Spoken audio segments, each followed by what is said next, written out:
আসসালামু আলাইকুম বন্ধুরা, কেমন আছেন? সকলকে শীতকালের শুভেচ্ছা। শীতের শুরুতেই আপনাদের সামনে হাজির হয়েছি রেস্টুরেন্টের খুবই চমৎকার একটি রেসিপি নিয়ে। গোটা ইলিশ fry recipe, A to Z রেসিপিটি শেয়ার করব। চলুন দেখে নেওয়া যাক। এখানে ইলিশ মাছগুলোকে আমি কেচে নিয়েছি এভাবে। এরপরে দিয়ে দিচ্ছি স্বাদ মতো লবণ, দিয়ে দিচ্ছি সামান্য পরিমাণ টেস্টিং সল্ট, একেবারেই অপশনাল, আপনারা চাইলে স্কিপ করতে পারেন। দিয়ে দিলাম গুঁড়ো মরিচ। এরপরে দিয়ে দিচ্ছি বারবিকিউ সস 1 চা চামচ পরিমাণ। এরপরে সয়া সস দিয়ে দিলাম 1 চা চামচ পরিমাণ। 2 চা চামচ পরিমাণ আদা বাটা অ্যাড করেছি।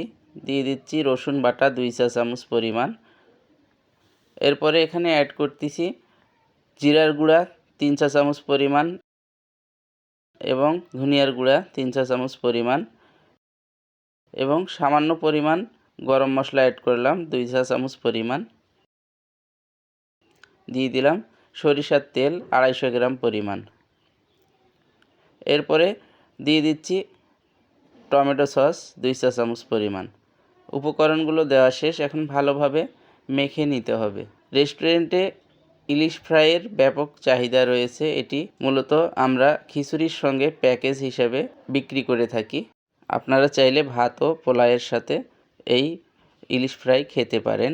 স্পেশাল ভুনা খিচুড়ির রেসিপিটি নেক্সট ভিডিওতেই আপনাদের সঙ্গে শেয়ার করব।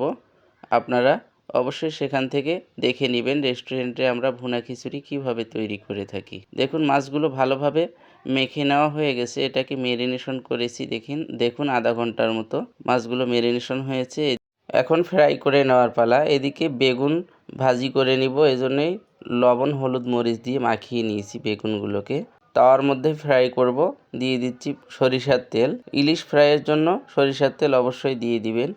চলুন এদিকে রেস্টুরেন্টটাকে যদি আপনাদেরকে দেখাই। দেখুন অনেক কাস্টমার অপেক্ষায় রয়েছে ইলিশ ফ্রাই এবং খিচুড়ি খাওয়ার জন্য। শীত আসলেই যেন গরম গরম ভুনা খিচুড়ি এবং ইলিশ ফ্রাই খাওয়ার চাহিদাটাও অনেক বেড়ে যায়। দেখুন সরিষার তেলের সঙ্গে দিয়ে দিলাম খাঁটি গাওয়া ঘি এবং সরিষার তেলের মধ্যেই আমরা ইলিশটাকে ফ্রাই করে নিব। দেখুন তেলটি গরম হয়ে আসলে একে একে ইলিশগুলোকে আমরা ছেড়ে দিব। প্রথমে আমি 3টি ইলিশ ভেজে আপনাদেরকে দেখিয়ে দিব। মজাদার এই রেসিপিটি আপনাদের সঙ্গে শেয়ার করতেছি। ভিডিওটি ভালো লাগলে একটি লাইক দিয়ে দিবেন।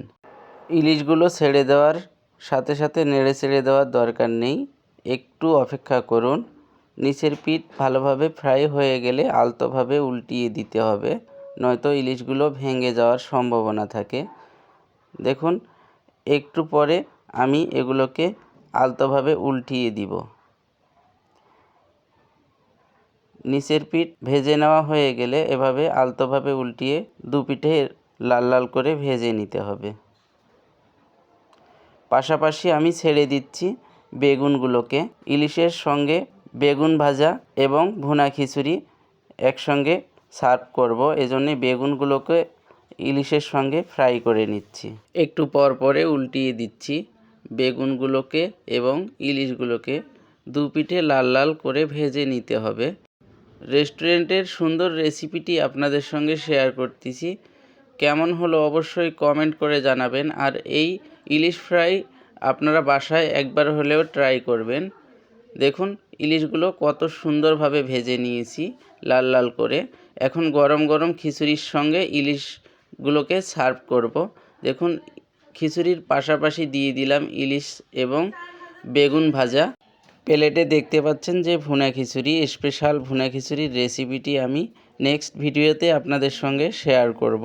দেখুন বেগুন ভাজাটা উপরে আমি দিয়ে দিলাম। সেই সাথে রেস্টুরেন্টের প্যাকেজ খাবারটি সম্পূর্ণ হলো, ইলিশ ফ্রাই, বেগুন ভাজা এবং ভুনা খিচুড়ির। আজকের সুন্দর এই রেসিপিটি যারা ফেসবুক পেজ থেকে দেখেছেন পেজটিকে ফলো দিবেন এবং ইউটিউব চ্যানেল থেকে দেখে থাকলে চ্যানেলটিকে সাবস্ক্রাইব করবেন। আল্লাহ হাফিজ।